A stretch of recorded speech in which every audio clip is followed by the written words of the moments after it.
देखिए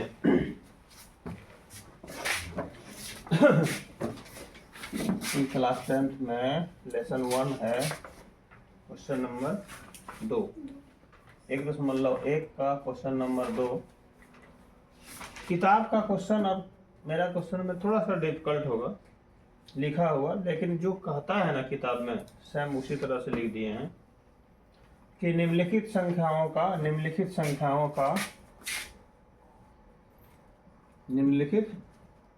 संख्याओं का HCF तथा LCM ज्ञात करें तथा जांच करें कि दो संख्याओं का गुणनफल HCF गुना LCM के बराबर होता है। ठीक है, तो क्वेश्चन नंबर 1 में क्या है, 26 और 91। तो यहाँ हम 26 लिखेंगे और 26 का अभाज्य गुणनखंड जब निकालेंगे तो होगा 1 गुनी 7 गुनी नहीं, 1 मिनट रुको ना, 2 गुनी 13। ठीक है, 1 गुनी 2 गुनी 13। जैसे अगर कोई नहीं जानते हैं तो ऐसे निकालिएगा। और कौन चीज से निकालना है, अभाज्य संख्या से कटाना है। 2 अभाज्य संख्या है, 13 बार में कटा।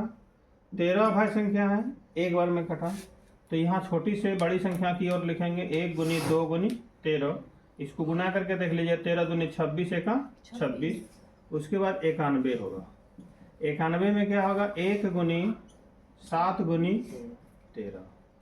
91 कितना होगा, कितना कटेगा, 7 से 13 सत्ते 91, 13 से 1। समझ में आया? कैसे निकल रहा है, क्लियर हो रहा है कि नहीं हो रहा? निकालना सकोगे कि नहीं? सही जाएगा सब। अब इसका निकालेंगे कौन चीज, फर्स्ट लिखेंगे HCF। HCF क्या होता है, जो मिलता है, इसमें क्या मिलता है, 1 गुना और क्या मिलता है 13, तो बराबर कितना हो गया 13। इसका HCF कितना हो गया 13। अब निकालना होगा LCM। तो LCM कितना होगा, तो देखिएगा LCM और HCF में क्या अंतर है। HCF निकालेंगे जो जो मिलेगा उसी को लिख के गुना कर देना है।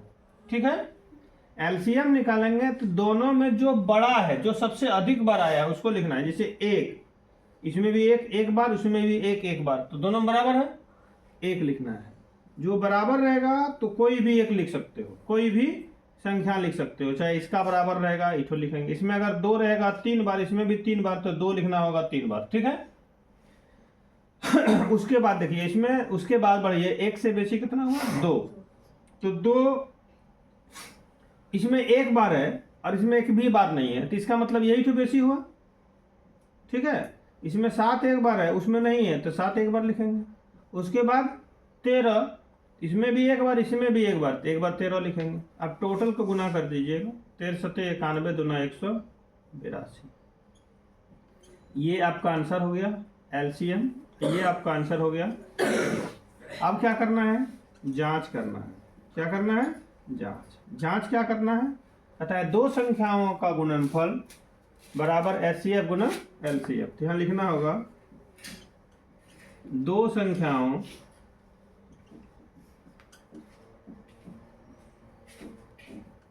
का गुणनफल बराबर HCF गुना LCM। ठीक है, तो दो संख्या कितना कितना है, एक है 26 और एक है 91। लिखिए 26 गुना 91, दो संख्या गुणनफल हो गया, बराबर HCF और LCM का गुना। HCF में कितना है 13 गुना LCM में कितना निकला 182। इसलिए पहले इसको गुना कर लीजिए, देखिए कितना होता है।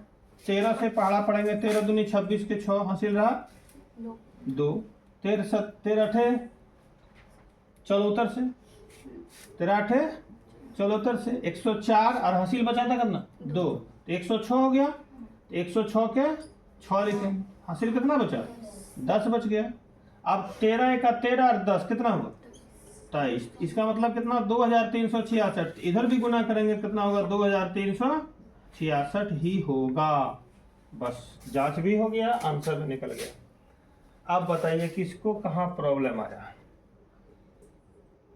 किसी को कोई जगह प्रॉब्लम है, समझ में नहीं आ रहा है, ऐसा है? फिर से सुन ले। 26 का अभाज्य गुणनखंड निकालेंगे। 26 और 91 क्वेश्चन है ना। 26 का अभाज्य गुणनखंड निकालेंगे, 91 का अभाज्य गुणनखंड निकालेंगे, एचसीएफ निकालेंगे। दोनों में जो जो मिलता है उसको गुना करके लिख देना, एचसीएफ हो गया। एलसीएम लिखेंगे, क्या करेंगे, दोनों में जो अधिक बार आया है उसको लिखना है, और अगर समान आया है तो कोई एक तो लिख देंगे। जैसे एक दोनों में बराबर बराबर है तो एक तो एक लिखे। इसमें 2 एक बार आया, इसमें एक को बार नहीं आया तो एक बार वाला लिखाएगा। इसमें 7 एक बार आया, इसमें एक भी बार नहीं आया तो वो 7 लिखाएगा। 13 दोनों में बराबर है तो कोई भी एक 13 लिख दो, टोटल को गुना कर दीजिए, एलसीएम हो गया। एचसीएफ भी समझ में आ गया, एलसीएम भी समझ में आ गया। अब दो संख्याओं का गुणनफल बराबर एचसीएफ गुना एलसीएम जांच करना है।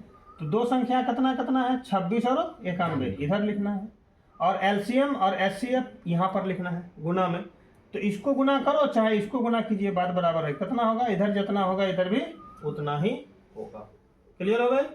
चलिए लिखो।